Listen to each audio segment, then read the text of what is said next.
All right, good afternoon, everyone. I want to start off by saying I'm sorry I will not be as good as Kuhn Point was for the opening plenary as your MC, but I'll give it a go. Even though I've been up here for a few years doing these things, it's when you get a professional master of ceremonies, then it's kind of different. Anyway, this is the last session. It's been a long week. Actually, it's more than a week. It's been a long 10 days for some of us. Been quite a wonderful week. But before we get into all the thank yous and finishing off and so forth, we have a keynote speaker for you. And we always try and have something fun and different for the end. And so our keynote speaker this afternoon is Afzal Abdul Rahim, who is the CEO of Time.com. So he's going to be talking to us about the digital sovereignty and the probable, possible, who knows, future of our internet. We were kind of worried because we didn't know where he was, and apparently he flew himself here. You know, he's a jet pilot, so he flew himself here, and he got jammed in the air above Bangkok because it's really, really busy at the moment, and so I think he only made it to the hotel about 2 hours ago.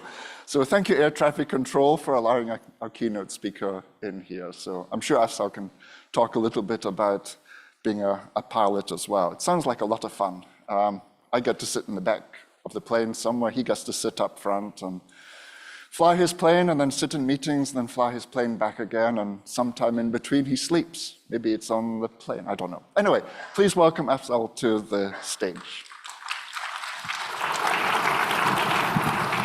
Thank you very much. Good afternoon, everyone. Sawadee Krap. Thank you for having me. Thank you to Apricot, Philip, and Mark and the team for having me. I hear you guys have been here for 10 days. It's a Friday evening in probably one of the best places in the world to eat and party. I'm cognizant of that, so I thought I would bore you all to death for 20 minutes or so about a topic that's very close to my heart. Before you all went on your day and weekend.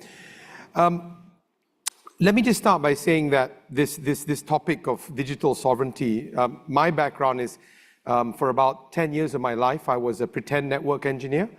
And what that meant was that I was a salesman that went around selling wholesale IP transit to people, pretending like as if I knew how it worked. Pulled off the gig relatively well over the years, and then struck a deal with the devil and became a capitalist entrepreneur for what that's worth. And as I had the privilege of basically building an infrastructure company across ASEAN, our fiber is across parts of Singapore, Malaysia, Thailand. We have a very large presence, Cambodia and Vietnam, so very much ASEAN centric. I realized after sort of 25 years of being in this industry and being in the business and sort of having the privilege of being more an engineer than I was a corporate person, that something wasn't quite right in the industry. And that something that wasn't quite right, I suppose there are many things that aren't quite right in any industry, but in particularly our industry and in the internet, what really wasn't quite right was that there seemed to be what I felt as a kind of an invisible erosion of sovereignty and control, right? And I'm sorry if I'm coming up with, large words to express my lack of vocabulary. But the point is that there was something that wasn't quite right with the way in which the founders, and I'll just call them founders, envisioned what the internet to be and what it is today. And the internet was, first of all, was an access and all access platform, and I'll just call it that, is how that, in the way in which laymen speak about it, where people were able to connect with one another, and operators such as ourselves were supposed to make sure that there was unfettered access and there was untold connectivity, as in TOLLED, connectivity across that. So I think it's safe to say that the founders didn't think that we would end up this way. So what is this way? Well, this way is really, an awakening, and I feel a kind of catalyzed awakening across the smaller economies in the world, where I think countries are asking themselves the question, what is the future role of an operator? Do we have a role? Is this really an intranet with us being sort of tail end and last mile jockeys? Because the large corporations, and this won't be a rant about them, but it's just a reality of where it works, the large corporations, the OTTs, the horsemen, etc. I'm a bit old, so forgive my old way of referring to the people that provide us with most of our content and entertainment, haven't just encroached into our areas economically, our jobs, our livelihoods, the trajectory of our careers, but they've also made a lasting effect on what would be the economic trajectory or growth of a smaller country. If you're a larger, more developed country, you probably have less of an issue. Although I think that Europe is probably in a tough spot because they're very good at regulating things, forgive me, to my European friends in the room, but less good at innovating or executing or sort of capitalizing or creating economic value from stuff. And that's why I spent a year at university, back in university as a fellow, sort of thinking about the idea of digital sovereignty and how countries need to start unearthing the realities of what they're giving up, right? When we are enticed and fall in love with larger corporations from around the world, and instead think about what the ramifications are for the digital economy, or not even the digital economy, but anything that has to run on the internet. So, why digital sovereignty? Well, because the feeling, as I, went around my wares and did my research, was that there seems to be an invisible, because to some people it's visible and to most it's invisible, erosion of long-term digital economic ownership. Not supposed to be big words, but because I spent a year in academia, I had to get this stuff checked to make sure it makes sense. And what is meant by that is that the majority of activities in this world are no longer purely brick and mortar. And so there is some activity in the value chain which is online or on the internet, et cetera, et cetera. And so the erosion of long-term digital economic ownership and self-determination, I think that's a key thing, of smaller states. So the idea is that are smaller states losing control of their future economic growth and trajectory because so much is dependent upon foreign actors? And that really is the question that digital sovereignty, is trying to address or trying to see if there's anything there to basically look at. And of course, as everything in the world, and I'm a capitalist myself, at the hands of commercial interests. And that is the phraseology in which I think encapsulates this new practice or this new thinking, or it's not new, but this thinking that we hope to put across. So just to go into across and how this leads to us as operators and so on and so forth is, what is digital sovereignty? Well, first of all, are economies and countries, are states sufficient? I'm a Southeast Asian citizen, and we operate a business across 6 economies in Southeast Asia. Are these states individually or collectively sufficient? And you can think about digital sufficiency like food security, right? Can we grow enough rice? Can we, basically do enough? Are there enough issues? Is there enough internal sufficiency which would allow us to continue running the businesses and the economy that we have if we were cut off from the world, right? So that's the first question, is about sufficiency. Second is about autonomy. And autonomy is how dependent are we, slightly different, because one is more quantitative or scaled in volume and one is more interdependent in volume. Can we autonomously run the things that are important to us? Are we allowed to operate them? And finally, there's self-determination. Do we have a right for us to run our countries, nations, speech, etc., in a manner that we think is good for our people and our citizens, which could be different across the world. Now, there's a very contentious example of this. I actually admire this example quite a bit, and I'm sorry to say this out loud, but I think that China is a great example, right? The Chinese government, however long it was, call it the Green Dam, call it whatever, said, we have 1 billion people, we're not going to let people come in and basically extract economic value, we're going to put up walls, and we're going to develop our own homegrown players. Now, we all know what that means for free speech and information, etc.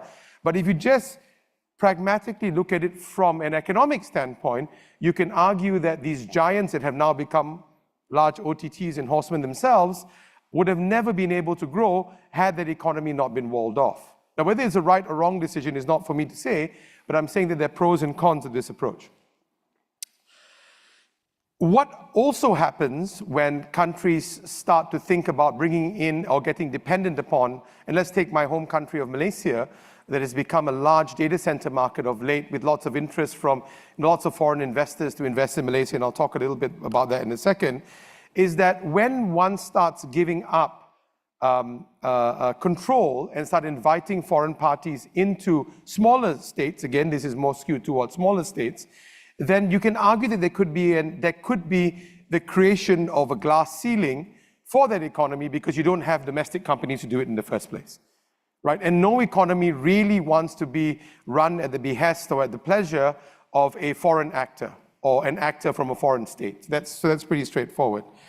And if I be a little bit cheeky and go back to the Bretton Woods meeting or convention post the Second World War, when the countries around the world simplistically said, and I know the economists in the room are going to, and the historians in the room are going to correct me, and rightfully so, said, look, we're no longer going to keep our own gold reserves because we owe the US too much money for the Second World War.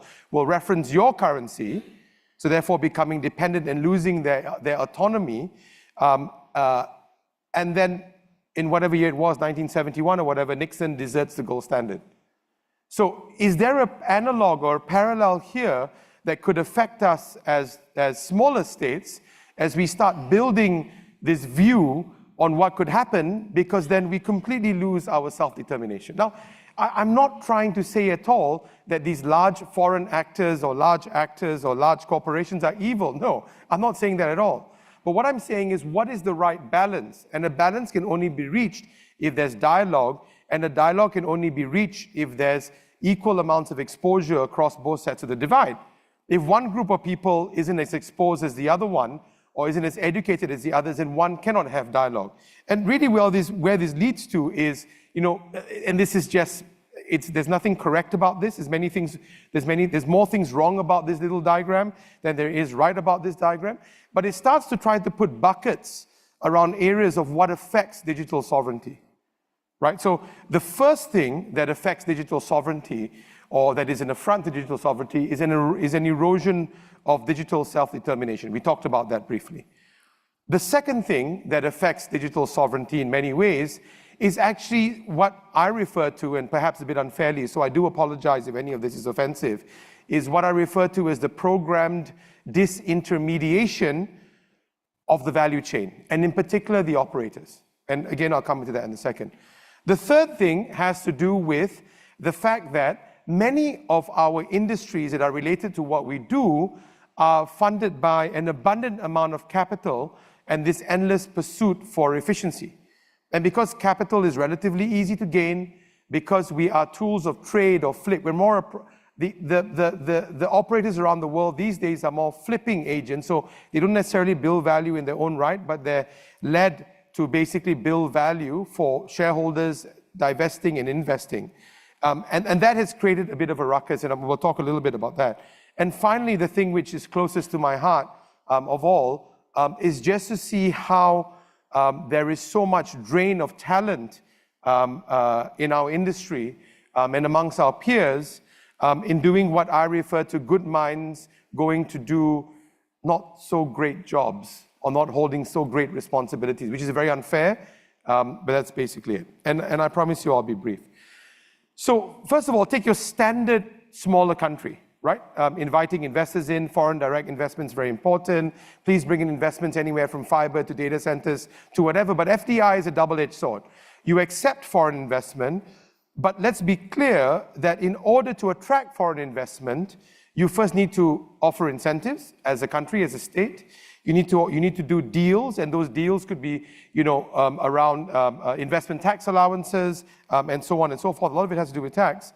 And government-inked pledges. And what do I mean by government-inked pledges? There are, the last count, something like 11 countries in Asia that in order to attract a large foreign actor to come and invest in that country, said the government will host a portion or a significant portion on their infrastructure on the investee's native cloud. Right? So again, nothing wrong with that. But what then happens is that they need to ask themselves the question, and no one is saying don't do that. And some countries have far more bargaining powers than others do. But the question remains, if you're going to give up an amount of catalytic effect of government spend in technology that domestic actors, which create employment and so on and so forth, I'm not saying the foreign actors do not, are going to lose, then think about the effects of that in the long term. And this argument is protectionist in nature. I recognize that. But then again, free trade was something from the 2000s that the world has seemed to desert in a kind of step function, to be cynical.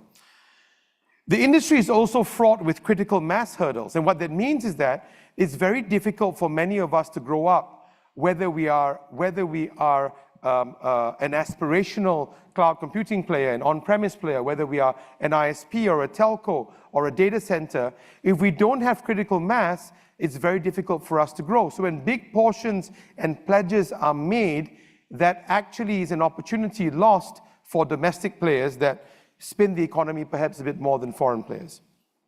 And finally, there's the energy conundrum. There is a heck of a lot of FDI that is camouflaged as carbon, there's a heck of a lot, of carbon offshoring that's camouflaged as FDI. And considering where the world is now and the net zero targets, et cetera, my first finding was that there's a lot of smaller states that are not making smart deals. And this digital sovereignty initiative that we've embarked on is to try and equip them to make smarter deals, not make no deals, when they're dealing with these large mega corporations.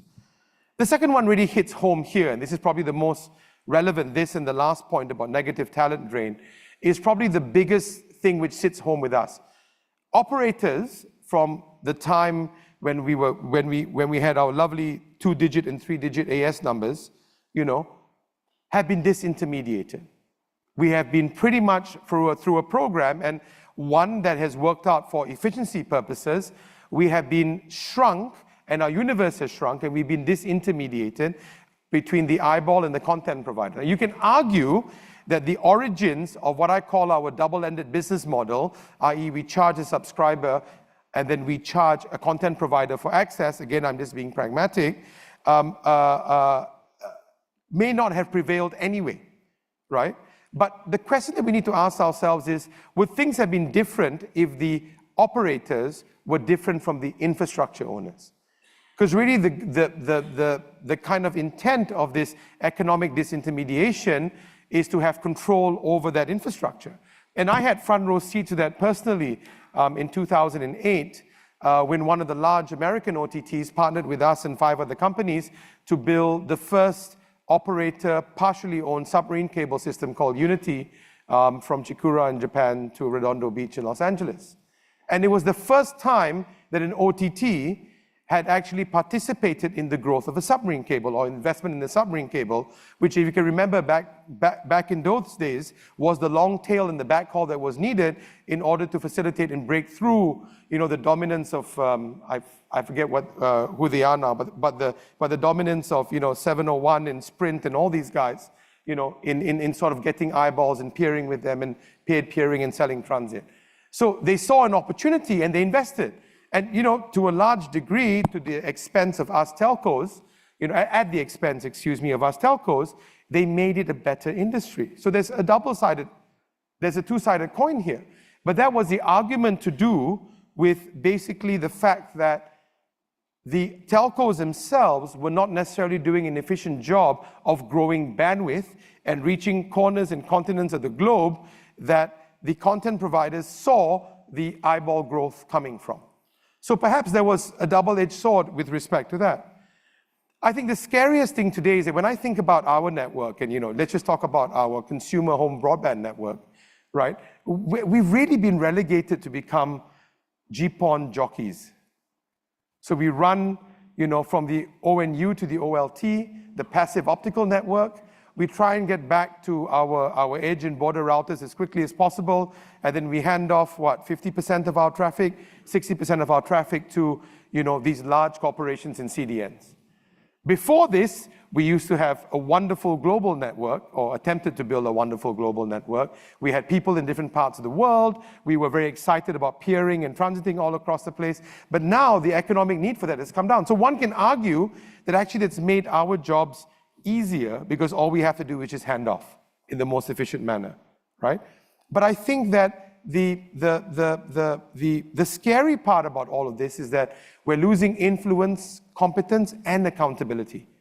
And then it'll come to a point where being a GPON jockey may be financially and earnings-wise the best thing to do, but actually we would have just turned ourselves into a trading company, because I have some colleagues in the room and I don't want to be disrespectful. The question is, who runs a GPON network? A lot of the time is the vendor, right? So again, we've put ourselves in this situation, sorry, Philip, we've put ourselves in this situation where, we've disintermediated ourselves, and we've encouraged this kind of disintermediation, and yours truly is really, allow that to get there as well. So how do we allow things to get here? I mean, we allow things to get here for various reasons. It's not like as if we all worked ourselves out of relevance. That doesn't make sense. We allowed things to get here because, A, we went with the flow. We weren't as efficient as we should have been, but also some external factors to give ourselves a break is that, from 2008 till 2024 till today, 16 years where, and I know people say this a lot, and don't hold it against me, but I am involved in banking as well, just as a non-executive, but the one thing that we realize is that, capital and money is effectively free or cheap. And what that means is that there is more excitement in people investing in platforms and companies than there are in people operating and building something. Now, I know it sounds ridiculous, but those metrics are really quite different. And as a result, speculative capital has been great for internet companies, so the downstream guys that use our services or depend on the stability of what we operate to run their business. But it's also a curse when anyone in the internet environment owns infrastructure. Because we have been, again, shoehorned or shoeboxed, whatever the right word is, to then become companies that own assets and should therefore behave like a utility. Now, the culture of a utility, a power company, for example, a water company, etc., and a company approaching what was traditionally an ISP couldn't be more different in culture. And so what that's forced us to do is to be balance sheet conscious, right? And to basically operate in a manner that's great for those who are investing and divesting, but not so great for us who are trying to build something. So as a result, we decouple, and quite simply solving for a financial outcome has led to a discounting of our economic value and our value, and therefore the value of our people, right? So this third thing has really been what's pushed us over the last 15 years. I suspect, and again, alternate universe theory is often very, very dangerous to even opine on or kind of hypothesize, but I suspect things would have been very, very, very different if money wasn't free or cheap as it has been from 2008 to 2021, 2022, right? So this is the financial angle, because at some point, of course, we all have to blame bankers, right? So that has to be done. Finally, the negative talent growth, right? So we talk about negative talent growth, and I know this is really unfair, and I've got many, many friends who work for the large corporations and OTTs, and I don't mean any amount of disrespect, but I just see such great minds going to then be responsible for not so great responsibilities, is the way that I would term it in the nicest way.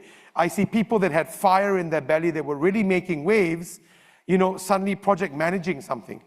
And I'm not saying project managing is poor, please guys, don't get me wrong, but what I always look there and say, what a waste of talent, if only I had his brain. And I see this replicating over and over again, and a lot of it has to do with the simple exchange rate issue, right? That smaller countries and companies from smaller countries simply cannot defend their talent to move when there's an exchange rate arbitrage, and quite a massive one, etc.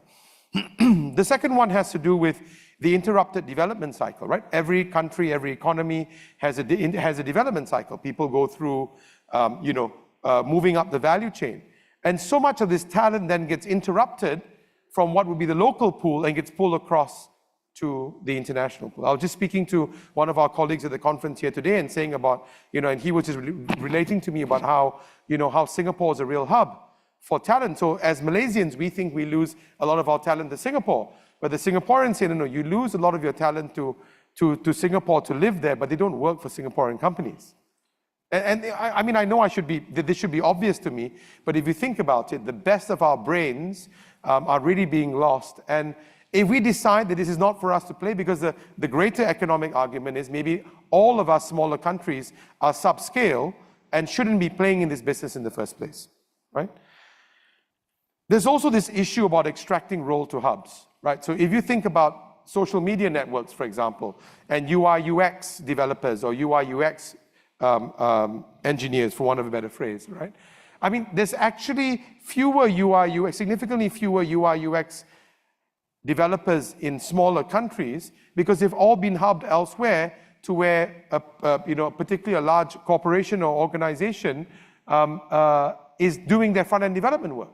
So as a simple example, I found out through the funniest means, a lot of people doing UI UX development in Salt Lake City, Utah. Now, not a natural place that you would find that you were doing this stuff. You would think they'd probably be more likely to be in Bangalore, which I'm sure they are as well. But some of these people should be distributed in other regions. And again, it's always a two-sided of the coin argument.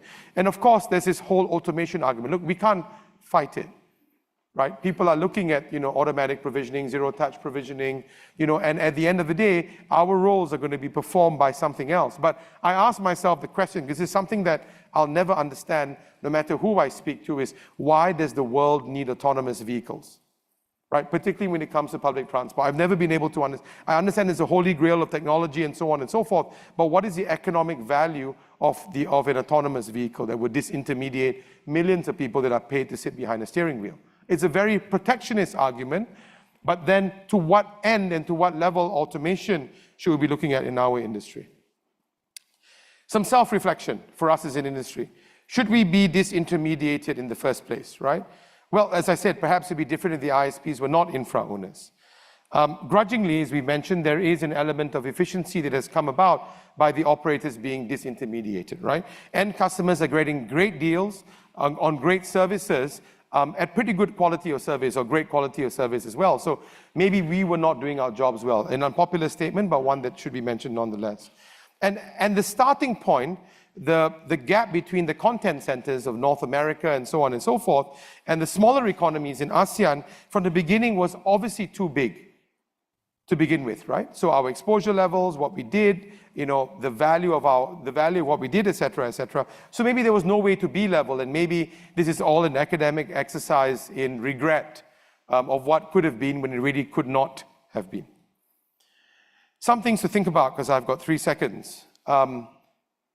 And again, this is a protectionist argument. If banks were insulated for decades because the argument was that we couldn't have foreign capital owning domestic deposits and land, why not a domestic internet community or ecosystem, right? As I joke, free trade is something of the 2000s and no longer contemporary. Second, how do we help smaller economies make better deals?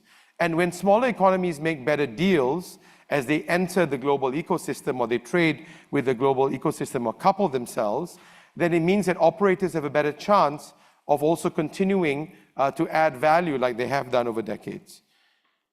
And finally, just a question from the other side, is digital self-determination really that important, or do we just swim with the tide and make the best of it? It's very, very tempting, but it's certainly an option. Thank you for spending 22 minutes of your Friday afternoon, and thank you for listening.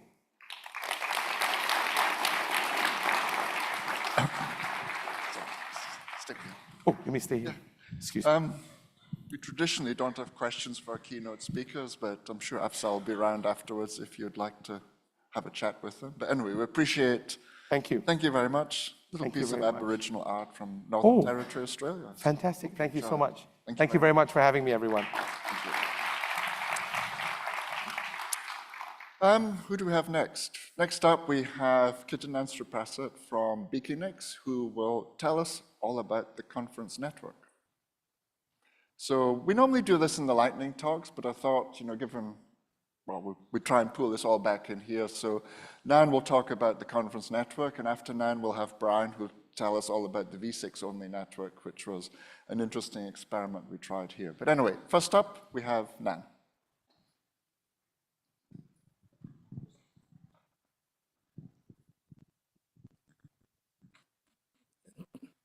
Thank you very much, Philip. Yeah, good evening, everyone. So I'm Nan as the local technical team lead here. So as Philip said, this network cannot be successful without support from our expert, Philip, Mas, Archie, and also Bayan as well as our local team to bring network here. Without the team, I cannot put all the suite and AP around here. So yeah, so let me give you an idea what is our journey to bring the network here. So can I go next? Yeah, so to set up, we start with our how to make a network here. Start from planning, do the addressing as well as the diagram for that. Thank you, Philip. And how to find the gear to run the network as well as how to the way that we set up and the usage for all the event around 2 weeks. So at first, for Epicor, we have our own AS and our own address box to run that network. So that means we have to make BGP to do this thing. And we have different set of network. So we divide it in different VLAN.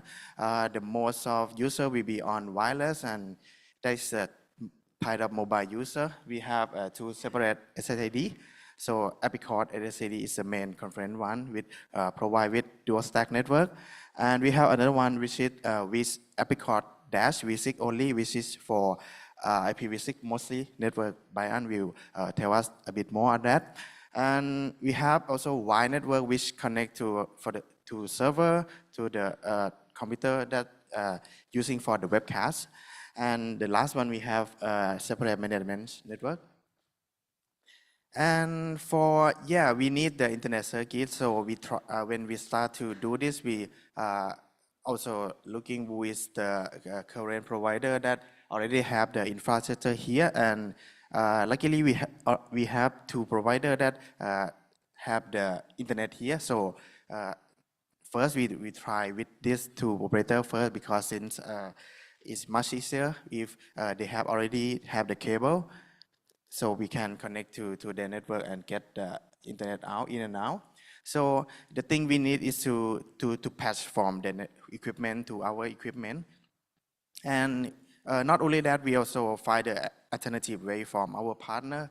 If we cannot get the connection from current provider at here, so what is the alternative way? So we are looking for making the cable from the outside to the hotel as well, but unfortunately the installation cost is much higher, so we cannot find the provider that can make the link, the new link to this one too. So we also try to the current two operators. And this is the layout. We have 3 different floors that used for the workshop, meeting, and also conference. So the second floor is mainly for the workshop, the LAN, and also some of meeting area. And third floor is the main conference as well as some of meeting room. And we have different meeting area on the 6th floor as well. That is the 3 main part that we have to bring the switch and network over there. And we try to draw the diagram that since the internet is on the ground floor, which is on the server room. So we, by the way, we need to patch all the cable to 3 or 4 different locations. And we find that inside the hotel, there has existing cable, which is the fiber connection. So we try to use the current connection to patch the connection from our core switch to distributed switch on different locations. And this is the example of diagram that we try to put the switch and AP over the area. So we try to separate the network into red line and blue line in case of red line is down. So we have another blue line for the backup. And for the supporter, we also seek for the support first, not only for the internet, and we have the first internet from the current ISP, the second internet from current ISP as well. And for the router and switch, we got support from Beaconix, myself, and also Cisco Thailand team. And for access switch and AP, we also appreciate it that you can get support from AAT, Asian Institute of Technology. So they put out a lot of access switch and AP for the campus to use in the conference as well. Yeah, not only the device gear, we also have cost support from the DNS Anycast server from our relative organization, Thai Name Server, who provide the Anycast DNS name server on of two following address. And not only that, we also support an EduRoam. So we also seek for the Radius server that the user can make the authentication and get login with our Thai Research and Education Network, which is called UNED and Thailand.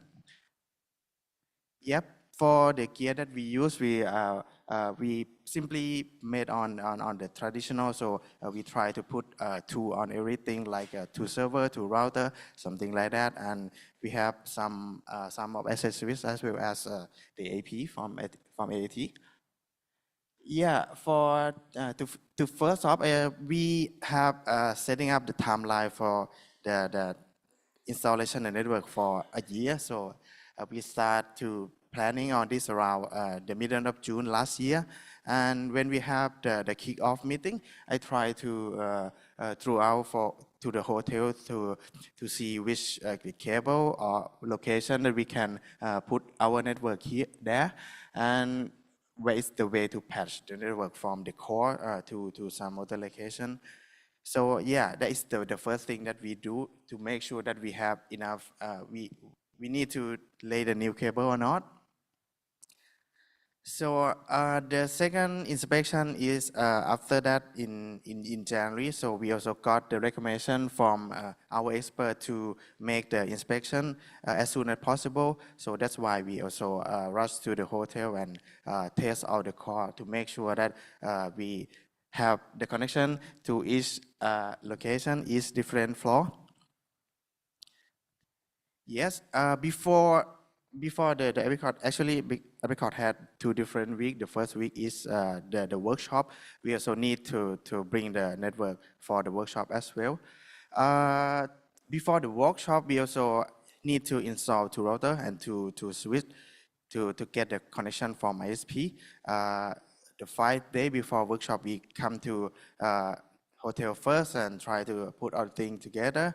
And unfortunately, some ISP is not running up yet, so we try to work with them to make sure that we also have redundant connection from another ISP as well. Yes,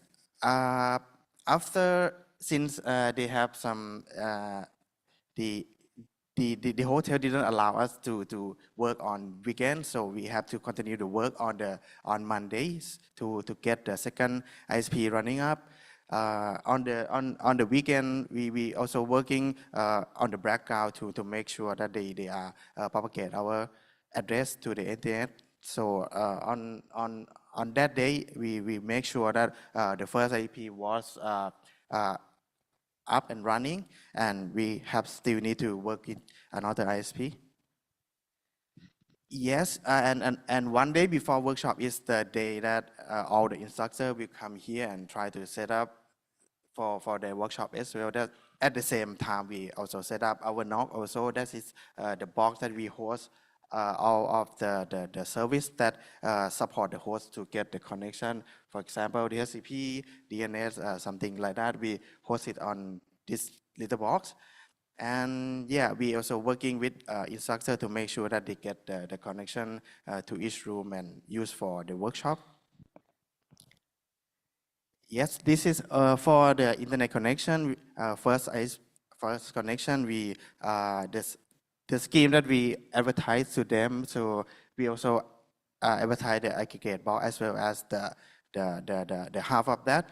So to make sure that we can do the traffic engineering with them, and we also receive the full BGP route with default route from them. And the second one also, we also announce our aggregate and as well as another first hub to make sure that we can get half of traffic over here. And we get only some partial route and default routes from them. We try to set up full route with them, but unfortunately, the session is not up. Thanks so much. Also sent us that he observed some high BGP update activity, somewhere around 17 and 19 before we place our router over there. And that is the static for the whole 2 weeks. And we have, for the upstream A, we have maximum download around 150.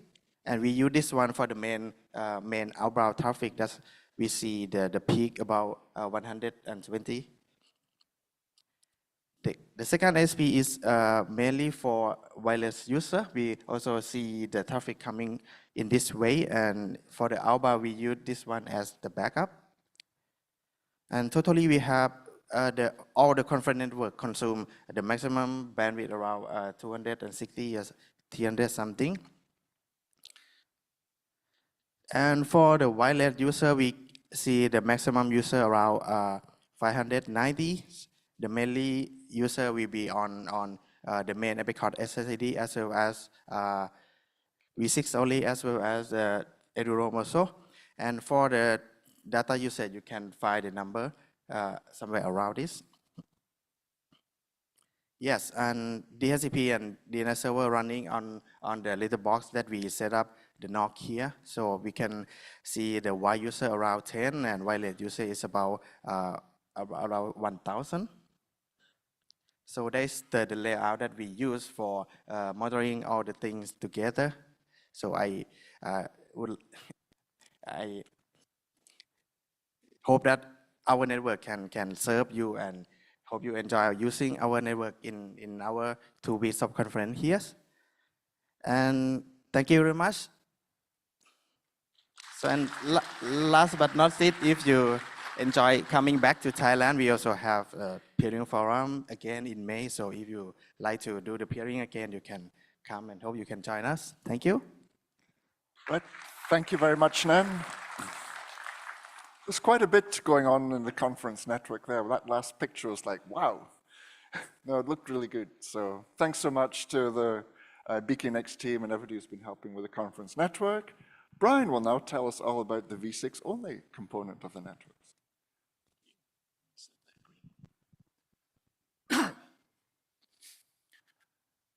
Good afternoon.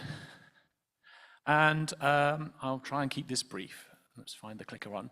So this is the report about the IPv6 only network.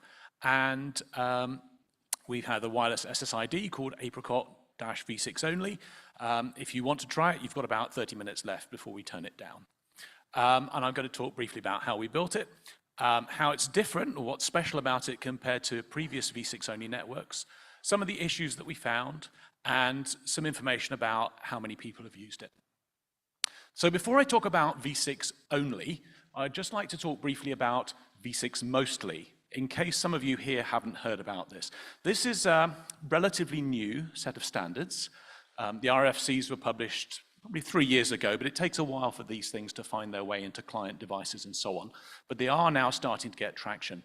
These are mechanisms by which a client can advertise its ability to say, I'm happy to work on a v6 only network. And the network can confirm that back to the client, and then the client can refuse to take an IPv4 address at all. So this is for use on a dual stack network where you want to gradually sunset the use of IPv4 so it gets less and less until eventually it withers and dies away. And this activity has been pushed in part by Google for the very simple reason that their enterprise network is so huge that they've run out of RFC 1918 addresses. So they need to reduce their reliance on those addresses. And so this is what's happened. So there are 2 parts to this, 2 standards. The first one is a DHCP version 4 option called IPv6 only preferred. It's option 108. And so what happens is a client who's happy to work on a v6 only network requests option 108 when they do their DHCP discover. And if the DHCP server responds with option 108, then the client will simply decline to pick up any IPv4 address at all and will run v6 only. The second one is called pref 64, And this is a new field in the router advertisements, which allow the network to tell the client that there is a NAT64 translator available to them and what prefix to use for that translator. Now, if both of those features are available on the network and the client supports them, then the client will enable an embedded CLAT, that is a NAT46 translator, inside itself. And when that happens, magic happens. So this is an example of the magic. You can go to your machine and you can ping an IP address like, for example, the global Google DNS, ping responder 8.8.8.8, and it works in exactly the way you think it would. But if you look at the wire traffic using TCP dump, you'll find that it's actually IPv6 traffic that's being sent. And the IPv4 address that you were trying to reach is embedded inside that IPv6 address.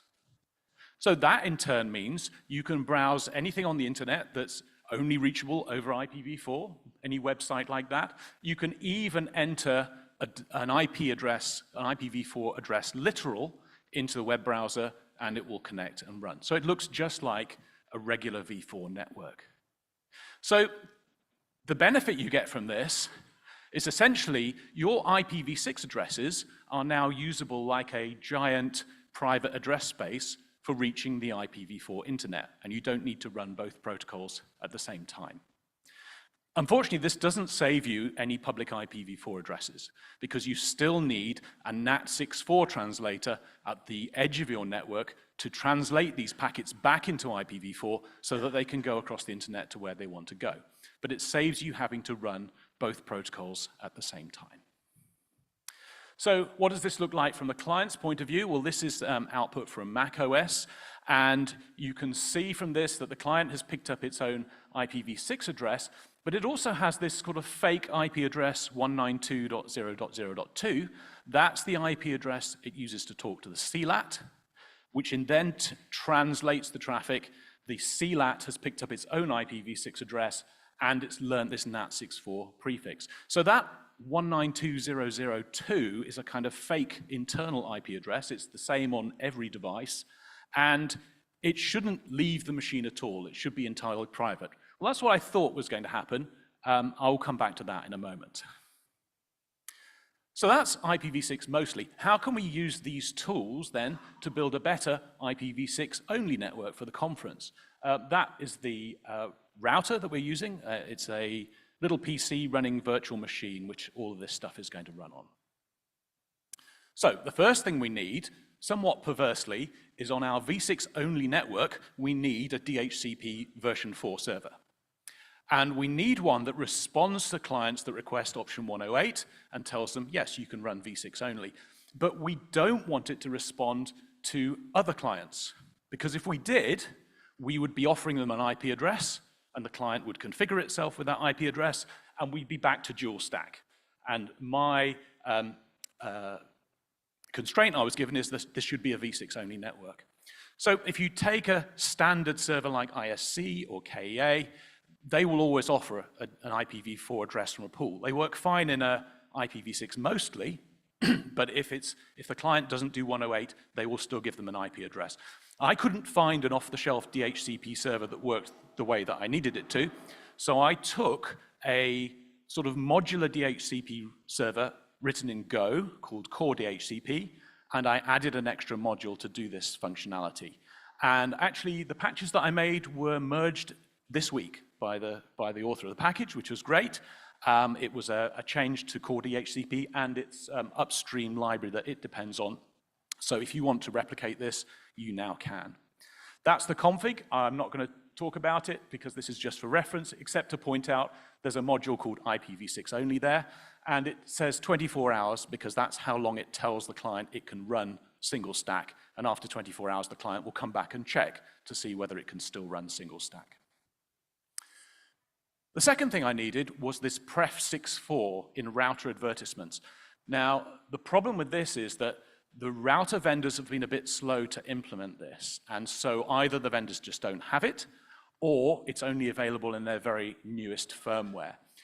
The conference routers are actually Arista layer 3 switches, and although Arista have implemented this feature, it's not in the firmware that we had here. So that kind of limits the options. MikroTik, for example, have it in their router OS from version 7.8 onwards, but then router OS doesn't have NAT64, so that didn't make it very useful either. So what I did was use Linux as the router, and Linux RADV, Router Advertisement Daemon, it does do this, but it's also a new feature. It's not in any released version, so I had to compile it from source code. A router advertisement can't be sent by one router on behalf of another router, or at least RADV doesn't allow it to do that. So that meant that my Linux VM actually had to become the gateway, and all the IPv6 traffic has to be routed through this VM. And there's the config. Again, I'm not going to go through it except to point out there is the NAT64 prefix that it provides to the clients. All right, and the last thing I need is a NAT64. Now that can be implemented on many vendors' routers, but since the traffic was going to have to be routed through the Linux VM anyway, I thought, well, why don't I just do the NAT64 on the VM? And then the whole network is encapsulated in one VM. So that should be fairly straightforward. I thought apt install Joule, DKMS, Joule tools. Joule is a Linux kernel module that does NAT64, and I thought I'd just pull them out of the standard package repositories and that'll be fine. Also, I thought, and I'll come back to that one as well. The configuration of Joule is very, very easy. You just install them, insert the module into the kernel, and then you just tell it what pool to have, and by default, it will just NAT to the one external IP that the VM has, just like, you know, bog standard home router. You can give it a pool if you want to. So you put all of those things together, and what happens? Well, surprisingly, it works, mostly. We got onto the internet, and we could do our ping 8888. But there are a number of issues that came up, which I will mention. So the first one we came across is that we actually saw packets on the wire with a 192.0.0.2 IP address as the source address. That should not happen, but it does. And these are Macs with the latest version of Mac OS. The kind of things we saw, that 1900 UDP is actually Google Chrome doing search service discovery looking for Chromecast boxes to talk to. And so once that starts doing multicast, you get IGMP for joining and leaving the multicast group. We also saw this multicast DNS, which is part of Bonjour, another way that devices can talk to each other on the LAN. Now, in principle, that traffic is irrelevant and should be ignored.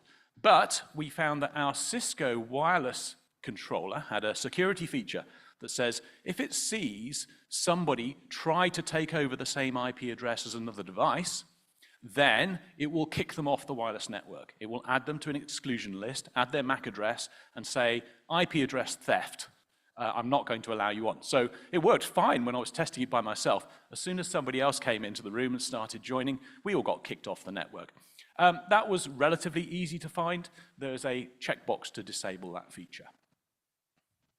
But we carried on having problems. So we had wireless problems throughout the week. We found ourselves still getting kicked off the V6 network. Some people found it was happening regularly, every 10 minutes. And some people found it was random. It wouldn't happen for a few hours, and then it would happen regularly, very frequently. So we found another setting, which was dynamic channel assignment, which happened to be set to 10 minutes, and we changed that to 24 hours. And that seemed to make things better for a while. Certainly the people who were being kicked off every 10 minutes were fixed. But then we later found we were getting kicked off again. And it's very weird because it's the same radios, it's the same access points that are generating these two SSIDs. Why would channel assignment affect one but not the other? We didn't really know. Anyway, 5 minutes before this session started, Maz, with his debugging head on again, who found the first problem, has found this other option here, which says that the Cisco's by default require clients to have IPv4 addresses through DHCP unless you turn off some option. So we turn that off like at 4:25. And maybe the network is better now. I don't really know because we're about to turn it off again. What else did we see? Well, we saw strange failures where things would fail to connect. And so I would come along and try and sit down and debug them. But by the time I got there, the problem had gone away. So we saw failures to connect on VPNs like Soft Ether and WireGuard, which resolved themselves. We saw a failure with an iOS banking app, which the submit page wouldn't work. But then half an hour later, it worked again. So it kind of felt a bit like NAT exhaustion, but we didn't think there was enough users to be NAT exhaustion, running out of ports, and we looked at the amount of ports and it looked reasonable. These are all just reports I got from people I was working with. We didn't, and perhaps we should, have put some kind of portal up where you guys could report problems that you'd seen. I guess we had enough problems as it was, but in future, I think maybe we should have that reporting so we can investigate these things. However, yesterday afternoon, I did discover something. It was to do with NDP, and NDP, which is the Neighbor Discovery Protocol, is the IPv6 equivalent to ARP. It was timing out, so for some clients, it would stop sending packets to them for a while until it decided it was time to do a new discovery. Apparently, that has been fixed in a newer version of the dual package. So the one I got from the Ubuntu repos is older than the one where there's fixes. So I updated it to the latest. It was just download the packages and install them. And I think that may have cured that problem. And apart from that, few very minor niggles, which are very reproducible.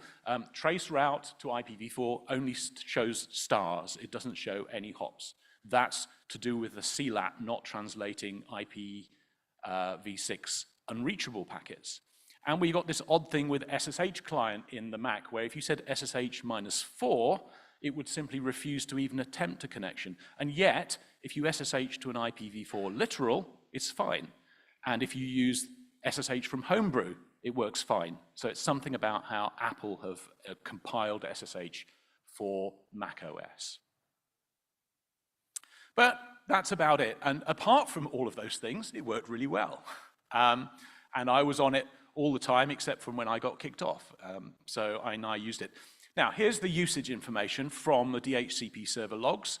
I see 142 unique MAC addresses attempted to use the network. So thank you very much to all of you who gave this a go. Today, 64. This is as of lunchtime. Of those, 81% were actually requesting option 108, which I think is a very high proportion of machines that are willing to run v6 only. Of the remaining 27, these are machines that don't support it. Now, I thought there was this nice RFC I found, which allowed me to send a message back to those machines and say, don't bother keep asking me for DHCP4 addresses, just go away and configure a link local, and that's it. So I implemented this thing called autoconfigure, which is option 116. However, none of those machines requested it, in which case I kind of wasted my time. But it was worth a try. This RFC is so old, nobody bothered. Of those 27, because they weren't getting any response from the DHCP version 4 server, they did retry. The median was 53 retries. At the top end, there were 2 that had over 20,000 retries.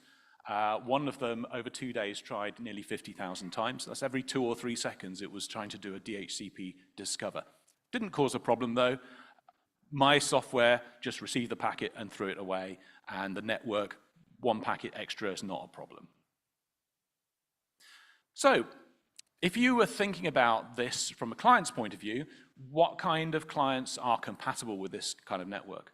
Well, macOS, iOS, and Android, modern versions of them, all have very, very good compatibility for this. So I think that 81% figure I came up with is really more a poll of how popular these devices are with conference attendees.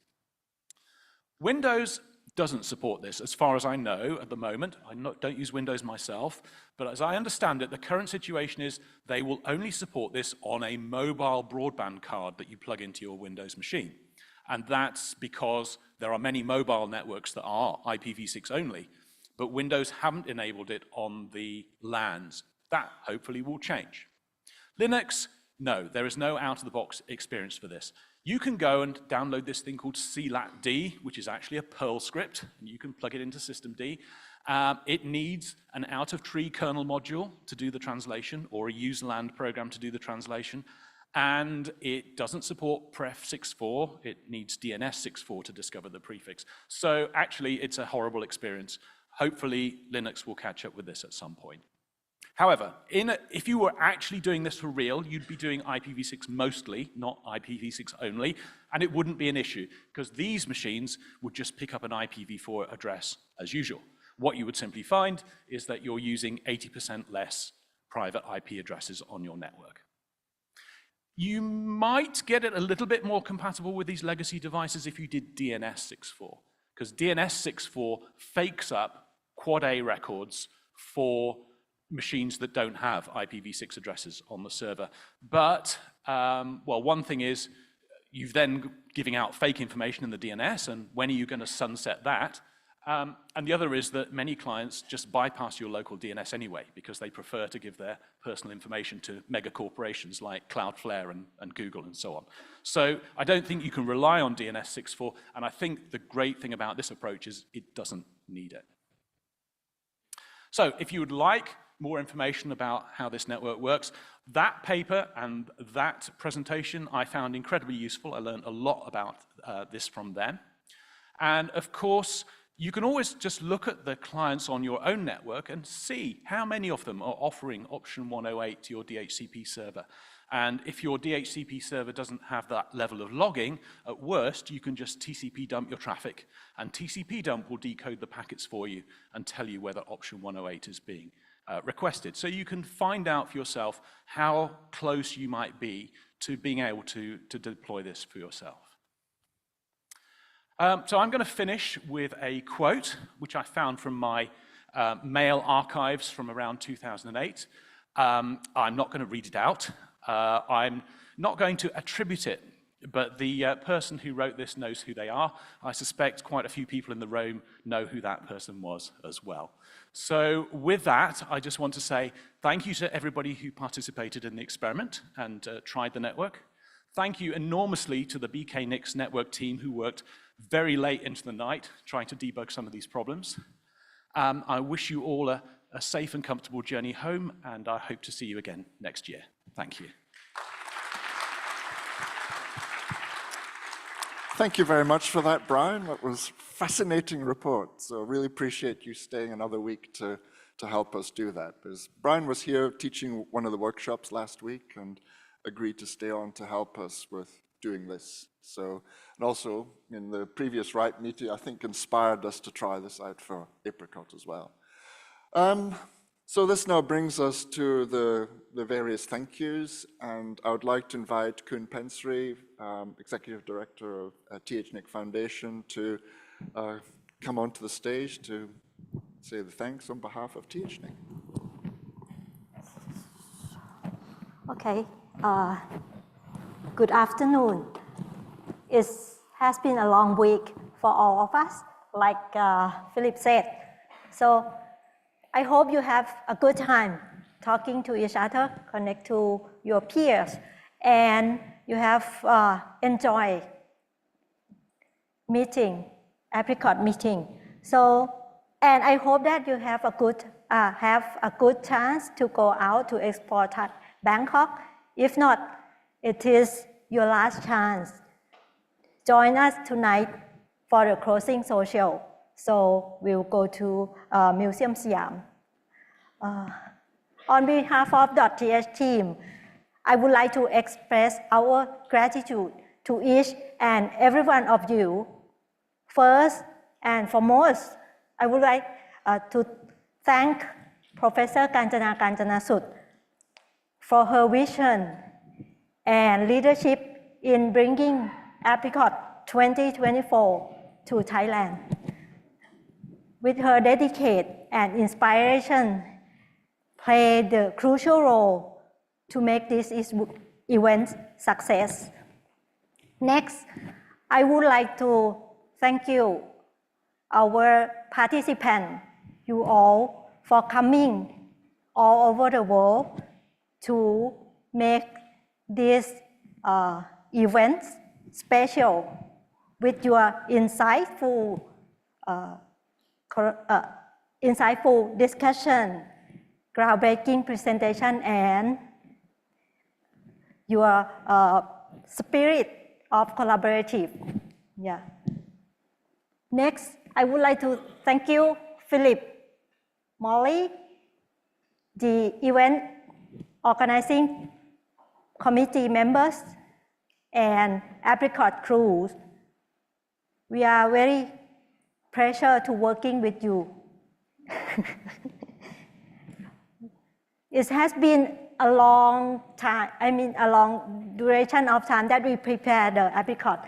I think more than 8 months that we work together. Yeah. And then last but not least, I would like to thank you, .th dedicated team members from technical team, that is from BKNix and from .th group, and also the logistic staff.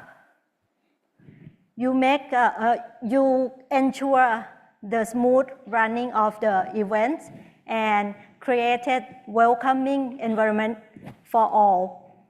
So I would like to ask .th team member to stand up, and could you please give them a round of applause?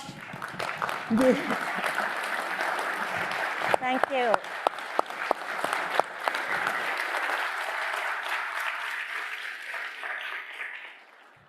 So if you don't have a chance to go out yet, we would like to invite you, as Kitinan said, we will have a BKNX Peering Forum in May, end of May. So please visit BKNX website. And for this is conclude my remarks. And for those joining us tonight, see you at the closing social. For those departing, we wish you safe trip back home. Good luck and thank you. Thank you very much. Thanks for staying with us. Okay.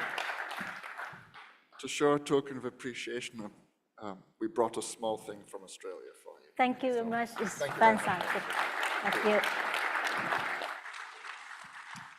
Next, I would like to invite Paul Wilson to come to the stage to say closing remarks on behalf of APNIC. Paul.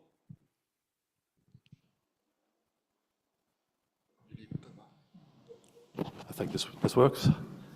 Thanks a lot, Philip. Yeah, a few closing words here on behalf of APNIC. It's been a great week, I think. A lot of great content. I personally enjoyed everything that I've seen, but not least the few presentations in this session, which I thought were really gripping and excellent. So I hope you enjoyed that. I also noticed the participation of the really big crowd here and the vibe, which was fantastic in the rooms and the hallways. So I hope you all got that as well, and we'll take it home with you. In his keynote, Randy referred a bit to APNIC. He spoke about the social contract between RIRs and the community in terms of responsibility, transparency and competence, resistance to capture. So I actually couldn't agree more with him. And I think you probably know about improvements which have been made at APNIC and also at APNOG in recent times, and that's some of what we've brought with us to this meeting. Also, in Kyoto, you might know that APNIC celebrated our 30th birthday at the last meeting. We reflected a lot on history, but I think we're back to the future in this event, which is nice. And at APNIC, we're thinking and planning for the future as always. We're just launching our latest survey that happens every 2 years. And so please help us to prepare for the future by providing feedback into that survey when it's launched. I've been nagged by my team to make this announcement. So please, I do encourage you all to take part. We really do need the feedback at APNIC to make sure we're doing the right thing. And we appreciate and we genuinely do use what we hear and receive in the survey. Back to here and now, thanks to everyone who attended the APNIC AGM today. We had elections for 3 positions on the EC, the governing board of APNIC, and I'd like to congratulate the 3 re-elected members, Sumon, Archie and Cams, who are probably known to you. So congratulations to them, and genuine thanks too to the unsuccessful candidates for participating in the election. A few more thanks, because a conference like this requires a lot of effort. We've heard a fair bit about it already, but huge thanks again from APNIC to the hosts at TH-NIC, Pensri and Prof. Kanchana as old and close friends of APNIC, but also the whole team at .th, and we saw them, but let me say thanks again to all of you. And also thanks for the warm welcome from all the other Thai organisations that greeted us here at this event and helped to make it so successful. Thanks to all the sponsors. We appreciate the support at APNIC as well. Thanks to Philip Smith, thanks to the APNOG board, the Apricot working group, and not least for me, the APNIC staff who worked closely alongside Apricot and .th to make these things happen. But finally, thanks to you all, to APNIC members and the wider Asia Pacific community and those who've come from further afar who've participated really with an open attitude of participation that I saw, especially today at the APNIC AGM, really open attitude, a great spirit, which is fantastic to see. I hope you've all enjoyed this Apricot and will join us again for APNIC 58 in September in Wellington, New Zealand, and we heard a bit about that at the AGM. For those who weren't at the AGM, I did make a personal announcement about my own decision to step down as APNIC DG after nearly 27 years on the 30th of June this year. I'm not going far, and I will see you in Wellington, and this is not a curtain call, just an FYI. So for anyone, if you like the look of the job I've been doing or the job that you think I should have been doing, then watch out for details from the APNIC EC, because they'll be looking for a new DG. On that note, you'll see them, the APNIC EC and me, at the closing event tonight. If you're coming along, I really do hope to see you there. In any case, I really have safe travels home, and see you next time in Wellington and beyond. Thanks very much. Bye. Thank you, Paul.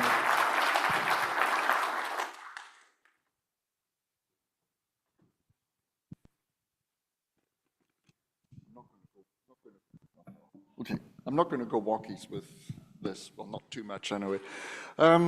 Yes, and I was sitting here and the news came through the wall about Paul's personal situation and his impending retirement from APNIC. And on behalf of the whole internet community in the Asia Pacific region, I want to thank Paul from the bottom of all our hearts for the long years. I mean, I moved to Australia, started in 1998, and Paul was very soon to be the new Director General at APNIC after David Conrad decided to step down. So Paul's got very big shoes to fill. I don't know who on this planet would want to do his job. I mean, it's the most unenviable job leading a registry, and certainly, you know, the region that APNIC covers it's a huge region, diverse cultures and so forth. So on behalf of the APNOG board and all the Apricot, everybody who's helped over the years, thank you, Paul, for everything you've done for the region.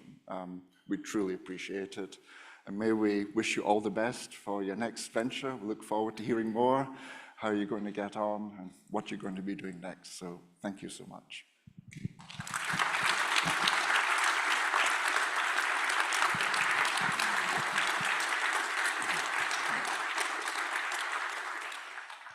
All right, so before we go to the social event, numbers. This is the point where, pardon me, we'll look at some of the numbers for the event. So as it was about 2 p.m., we have had a total of 936 check-ins, so that's individuals who've come for the 10 days of the conference. 147 for the workshops, including instructors, around about 800 for the conference week. Some of the workshop participants stayed on for the conference as well, and 19 fellows. So this was definitely one of the biggest apricots in recent years. We started about 10 years ago accounting individual check-ins. Some of the earlier apricots have had around over 1,000 attendees. Some have been joint events with APAN and others. But in recent years, certainly this has been one of the biggest. We always knew that Bangkok was a very popular destination, and we've always been trying to come here because it was the first time since 2002. We got thwarted in 2014, and we're so happy to be back. And especially with the support of THNIC, when Professor Kanchan agreed that it is time that we have to come back and agreed to support the event. And as Plenary said, and others have said, we've had fantastic support from the THNIC team, which we really appreciate. I'll come back to that. Pardon me. The top 10 economy attendee by numbers, Thailand was number 1. 117 from Thailand, 85 from Indonesia, 84 Australia, 70 Japan, 66 Bangladesh, 58 Singapore, 50 Hong Kong, 44 China, 39 US, and 35 India. Total of 53 economies, 50 sponsors for this event. So in that sense, the sponsorship, the support has been good as it has been in, pardon me, recent years. It's been such a great turnout, and good to see such a big turnout from the Thai internet community, and I hope we've inspired the Thai community to come back for the Beacon Experience Forum and Thai Nog that Nan and Plenary mentioned. We'd like to thank our keynote speakers, Dr. Mona Jabba, Randy Bush, and Afzal Abdul Rahim.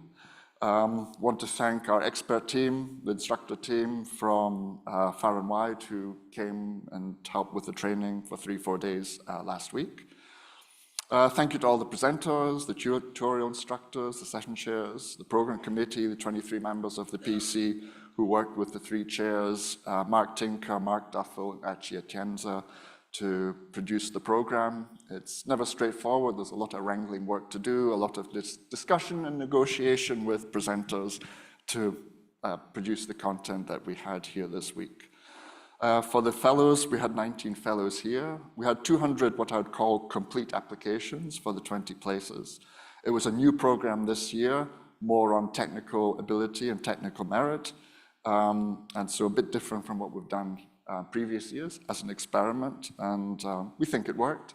So let's see what we're going to try and achieve for the program next year. Thank you to AFTAB and to Rupesh for being the fellowship committee chairs. Yet again, we really appreciate that. So the THNIC team, Plenary pointed them out earlier, they have been fantastic, one of the best hosts that we've had to work with. They've been dedicated to this. Well, certainly the last month or so has been pretty busy for them. I hope THNIC is still working rather than having spent all the time helping us out here at Apricot. So Molly and I really appreciate all the effort that has gone in, as much as Maz has really appreciated the dedication from the BeaconX team to build the network that you saw here. I mean, Nan discussed a lot of the challenges that we had. It's never easy trying to do it in the hotel, and this hotel has been generally quite accommodating to let us build our own conference network here. So I want to mention Kun Oar, Kun Chai, Take, all led by Plenary from the THNIC team, and BeaconX, Kun Nan and Na, as well as Verifan from AIT. A lot of the equipment we use here is from AIT, and Verifan has been very actively involved in helping put a lot of this together. Thank you to the co-organizers, APNIC, and the Apricot event manager, Molly Chim, for all the hard work. We started this, as Plenary said, probably 8-9 months ago. And we've had a few visits here with the hotel, a lot of discussion with THNIC, endless discussion with suppliers to make all this event happen. Also to the Apricot staff running the secretariat, the registration counter, and the peering Meet Me wall. The peering Meet Me wall is a brand new thing we're trying this year, so we don't end up wasting paper and disposable photos and so forth. So we've tried the big screen. We think it works, so thanks to John and Quinan for helping put all that together. Thank you so much to Zoe, Ben, Eva for running the registration counter so efficiently and so smoothly. Smiling faces, always great to welcome delegates, and we thank you everything you have done. Now, the sponsors. I don't know if I'm going to read out all the sponsors. This event, as I said in the opening, or somebody said in the opening, is just not possible without all the sponsors. And we start with a host.th. I don't have a laser pointer, but I can wave. So VeriSign has been a long-term sponsor of Apricot. And yet again, they've taken the top-tier sponsorship. We thank them so much. We can't do this without major sponsors like VeriSign helping us produce the event.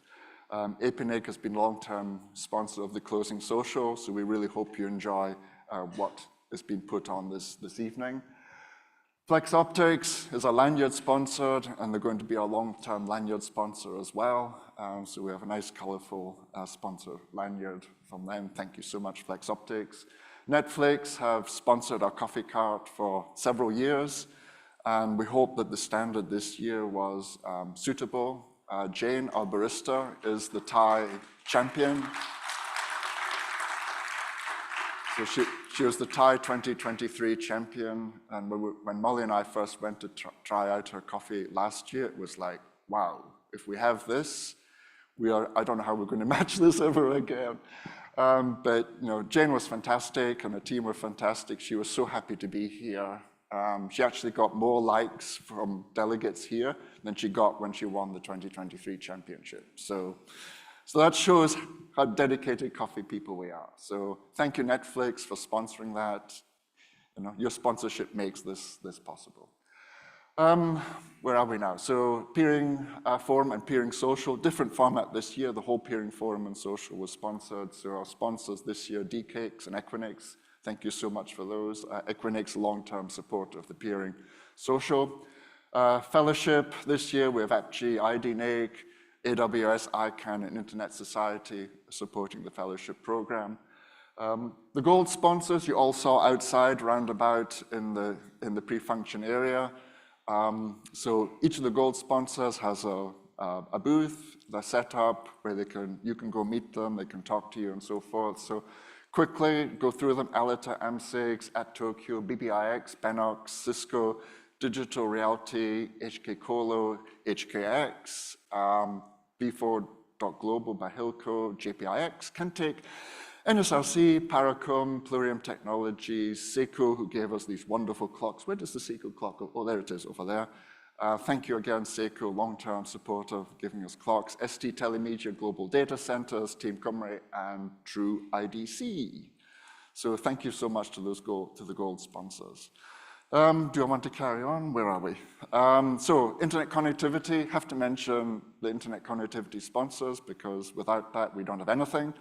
AIS, TCC Technology Group for sponsoring the 2 internet links, and AIT for providing all the equipment that you see and have been used this week. Then our silver sponsors, BizNet.Asia, Google, iNet, KDDI, Telehouse, Microsoft, MyIX, National Telecom, RETN, SGIX, Telstra, Thailand IX. The Diversity and Inclusivity in Tech sponsors, Akamai and Internet Association Australia. APNIC AGM sponsors, you saw those, CNNIC, JPNIC, and TWNIC. The bronze sponsors, HGC, and I cannot read the screen, I'm sorry for the other one.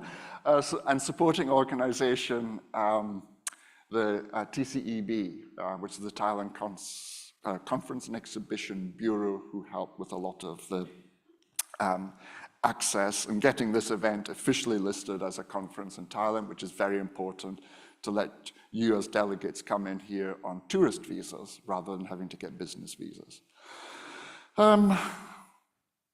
I think that is all. Otherwise, thank you, the delegates, for participating.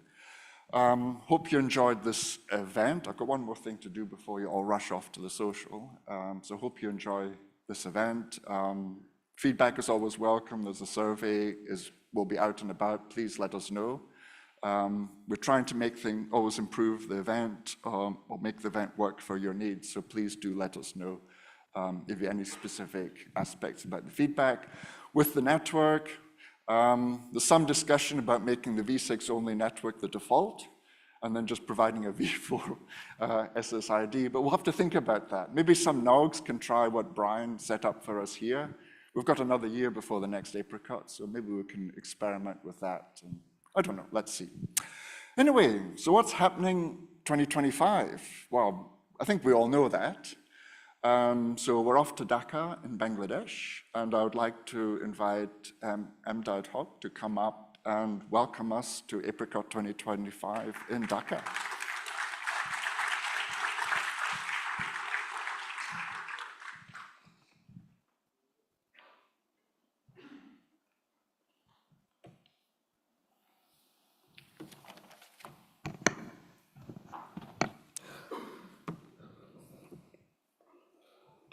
Thanks a lot, Philip, to give me the opportunity. Good afternoon, everyone. I'm Imdadul Haq, President, Internet Service Provider Association of Bangladesh. I stand before today with an invitation to embark on a journey that blends cutting-edge technology with the vibrant tapestry of Bangladeshi culture.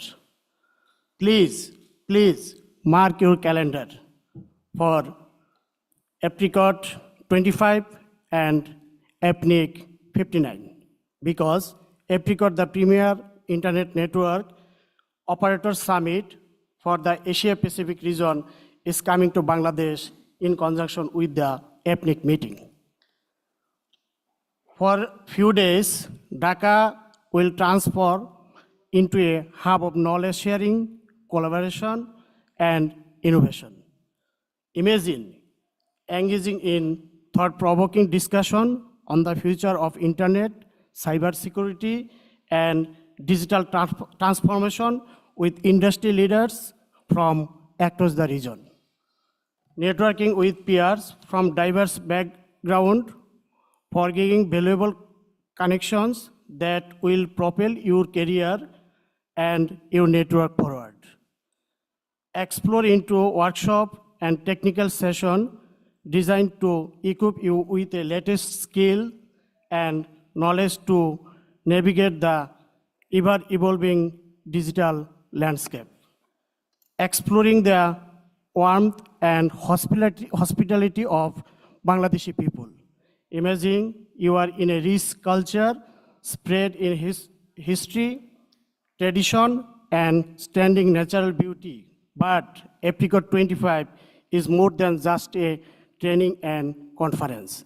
It's a gateway to land waiting to be explored.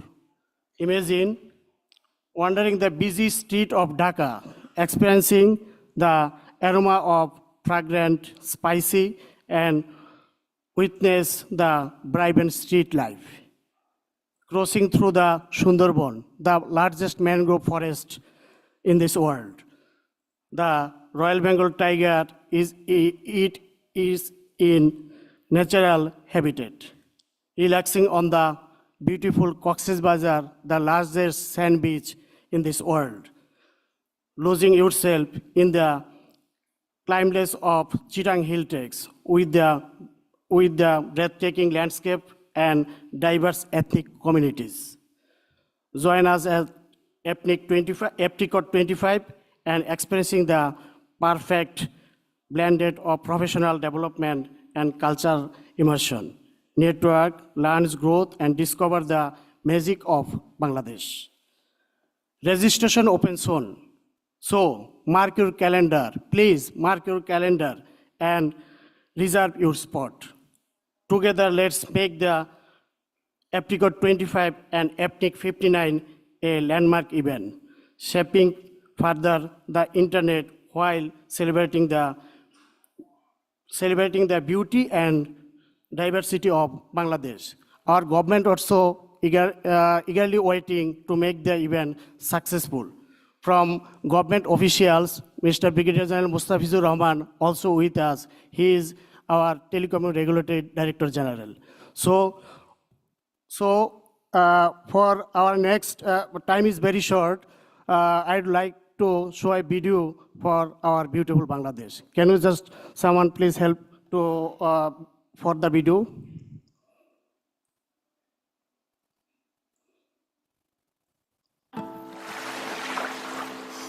যত দেখি প্রাণ ভরে না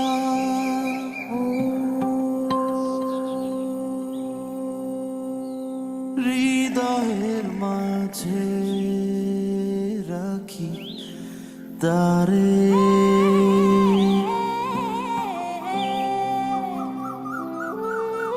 Happiness needs no reason. This is what you will feel when you come here. Things that you will do, people that you will meet, will keep on surprising you.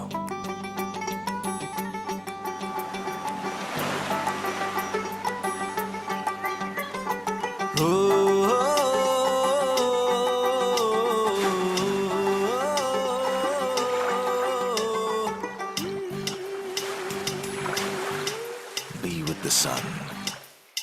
me with the mystic wind.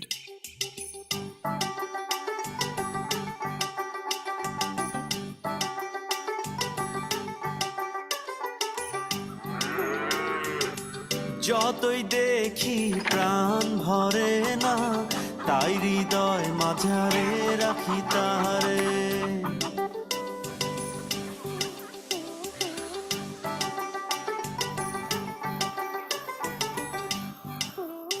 ও যতই দেখি প্রাণ ভরে না, তাই হৃদয় মাঝারে রাখি তাহারে।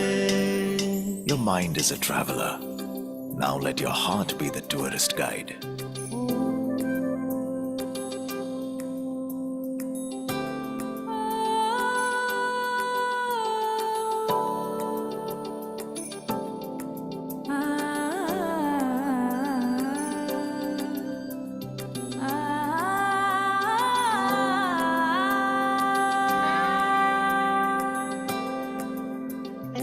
Explore the land of surprises.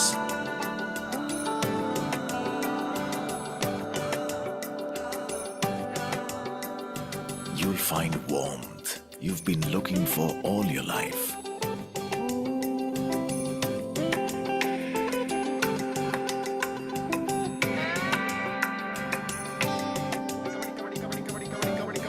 Here, everyone has a story to tell. যত দেখি প্রাণ ভরে না। So, when you leave with stories that you can treasure, friends that will last a lifetime.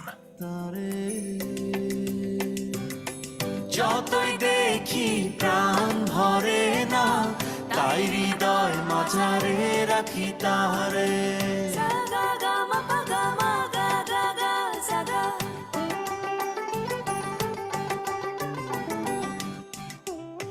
ও যতই দেখি প্রাণ ভরে না, তাই হৃদয় মাঝারে রাখি Welcome তাহারে। to beautiful Bangladesh, a land of stories. So welcome to Bangladesh. Hope to see you all next year, February. Please, again, mark your calendar, February 25.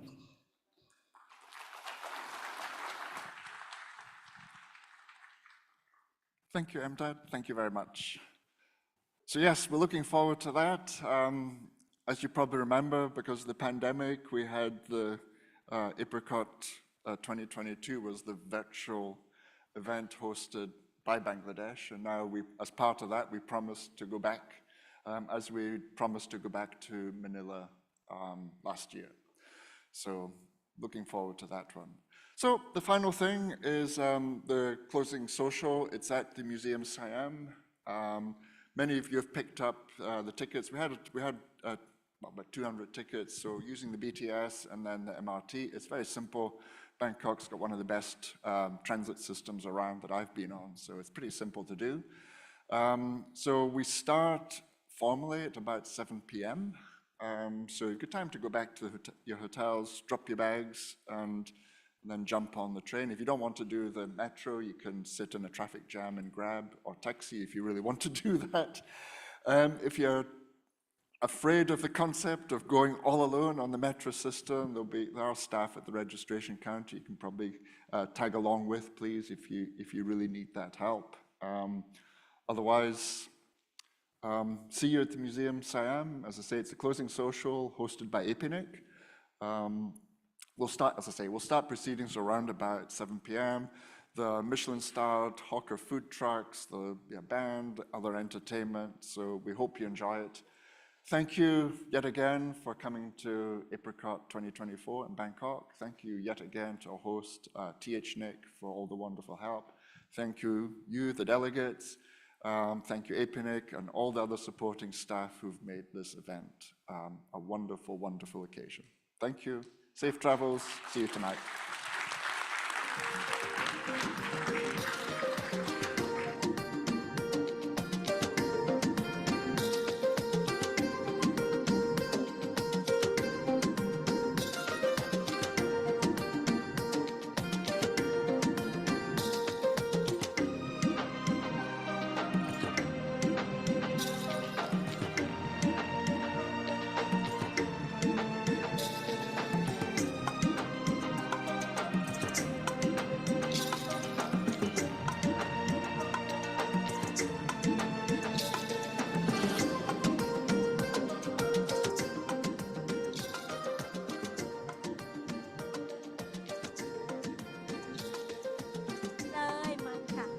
hello.